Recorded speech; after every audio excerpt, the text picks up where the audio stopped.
नमस्ते। कभी सोचा है कि हमारे चारों तरफ की हर चीज, एक रुकी हुई फुटबॉल से लेकर आसमान में घूमते ग्रहों तक, आखिर चलती कैसे है? इन सब के पीछे एक ही अदृश्य शक्ति काम करती है, और आज हम उसी बल और गति के नियमों की कहानी को समझने वाले हैं। तो चलिए सबसे पहले और सबसे बुनियादी सवाल से ही शुरू करते हैं। आखिर चीजों को चलाता क्या है? कौन सी ताकत है जो एक किताब को मेज पर टिकाए रखती है और वही ताकत एक रॉकेट को आसमान में भेज देती है? इन सारे सवालों का जवाब सिर्फ एक शब्द में छिपा है: बल। तो आज हम क्या क्या जानने वाले हैं? सबसे पहले तो हम समझेंगे कि ये बल, ये अदृश्य शक्ति आखिर है क्या। फिर हम संतुलित और असंतुलित बलों के बीच का फर्क जानेंगे, और उसके बाद हम न्यूटन के उन 3 मशहूर नियमों को एक-एक करके समझेंगे जो हमारी पूरी दुनिया को चलाते हैं। चलिए, तो सफर के पहले पड़ाव पर चलते हैं। ये बल असल में है क्या? जैसा कि हमने कहा, ये वो अनदेखी शक्ति है जो हर जगह, हर पल मौजूद है। अगर बिल्कुल सीधी-सादी भाषा में कहें, तो बल या तो एक धक्का है, या एक खिंचाव है, या फिर एक टक्कर।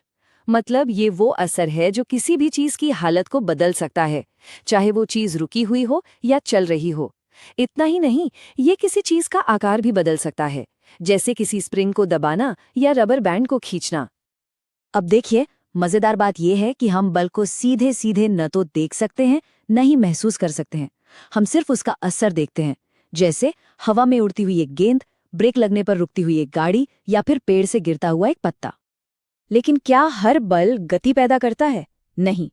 ये इस बात पर निर्भर करता है कि बल संतुलित है या असंतुलित। इसे आप गति का एक निर्णायक संघर्ष भी कह सकते हैं। इसको समझने का सबसे अच्छा तरीका है रस्साकशी का खेल। सोचिए, जब दोनों टीमें बिल्कुल बराबर ताकत से रस्सी खींचती हैं तो क्या होता है? रस्सी अपनी जगह से हिलती ही नहीं। ये है संतुलित बल। यहाँ नेट फोर्स 0 है, इसलिए गति में कोई बदलाव नहीं होता। लेकिन जैसे ही एक टीम थोड़ा ज्यादा जोर लगाती है, रस्सी उसकी तरफ खिसकने लगती है। ये है असंतुलित बल का नतीजा। और यही असंतुलित बल है जो चीजों को चलाता है, मतलब उन्हें त्वरण या एक्सेलरेशन देता है। और यहीं से हम पहुंचते हैं न्यूटन के पहले नियम पर, जिसे जड़त्व का नियम भी कहते हैं। इसका मूल विचार बहुत ही सरल है। चीजें थोड़ी आलसी होती हैं, वो बस वही करते रहना चाहती हैं जो वो पहले से कर रही हैं। अगर इसे ठीक से कहें तो नियम ये है कि कोई भी वस्तु या तो अपनी जगह पर स्थिर रहे भी, या फिर एक सीधी लाइन में एक ही रफ्तार से चलती रहेगी, जब तक कि उस पर कोई बाहरी असंतुलित बल न लगाया जाए। तो सबसे जरूरी बात क्या हुई? बदलाव के लिए एक असंतुलित बल चाहिए ही चाहिए। और ये जो चीजों का आलस है, यानी अपनी स्थिति में बदलाव का विरोध करने की आदत, इसी को हम जड़त्व या इनर्शिया कहते हैं। ये हर वस्तु का एक कुदरती गुण है। और ये जड़त्व सीधा सीधा द्रव्यमान यानी मास से जुड़ा हुआ है। जैसे एक साइकिल को देखिए, उसका द्रव्यमान कम है तो उसका जड़त्व भी कम है। उसे चलाना या रोकना बहुत आसान है। लेकिन जरा एक ट्रेन को धक्का देने की सोचिए, उसका द्रव्यमान इतना ज्यादा है कि उसका जड़त्व भी बहुत ही ज्यादा है। उसे हिलाने या रोकने के लिए जबरदस्त बल की जरूरत पड़ती है। तो ठीक है, पहला नियम हमें ये बताता है कि गति को बदलने के लिए बल की जरूरत है। लेकिन सवाल ये है कि कितना बल चाहिए? इसका जवाब हमें मिलता है न्यूटन के दूसरे नियम से। ये नियम हमें बल को मापने का तरीका देता है।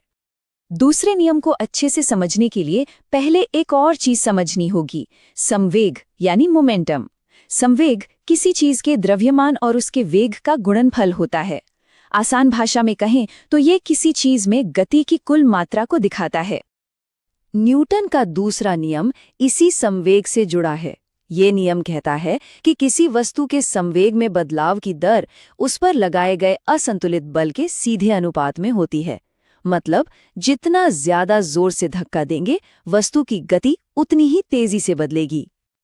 और इसी नियम से हमें फिजिक्स का सबसे मशहूर फॉर्मूला मिलता है, F = ma। चलिए देखते हैं ये आया कहाँ से। नियम कहता है कि बल संवेग में बदलाव की दर के बराबर है।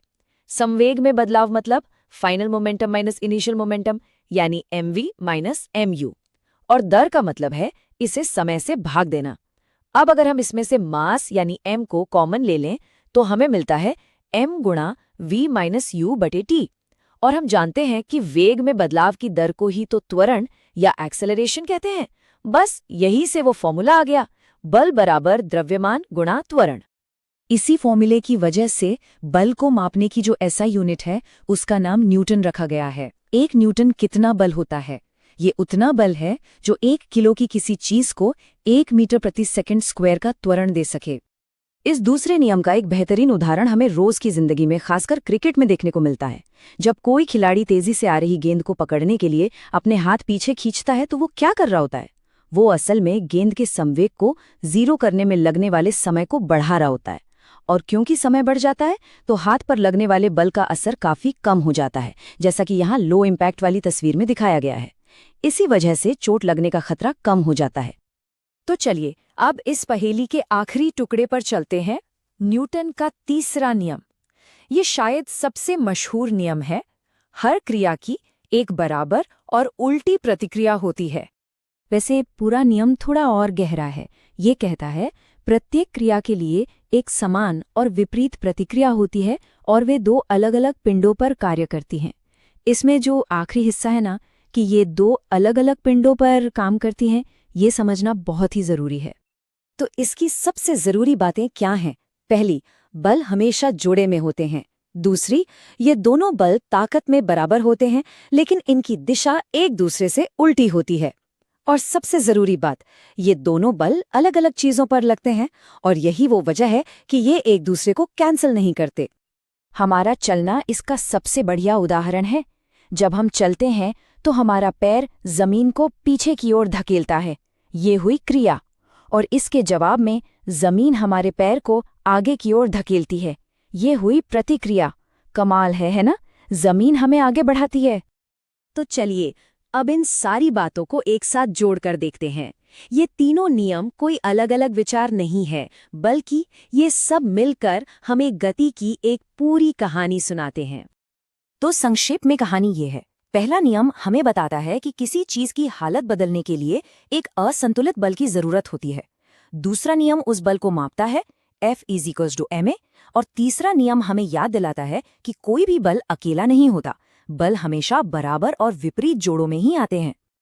तो इस पूरी बातचीत के बाद अगली बार जब हम किसी को चलते हुए देखें, कोई गेंद फेंकें या बस एक कप को मेज पर रखा हुआ देखें, तो क्या अब इन अदृश्य बलों को काम करते हुए महसूस किया जा सकता है? क्या हमारे आसपास की दुनिया अब कुछ अलग नजर आती है?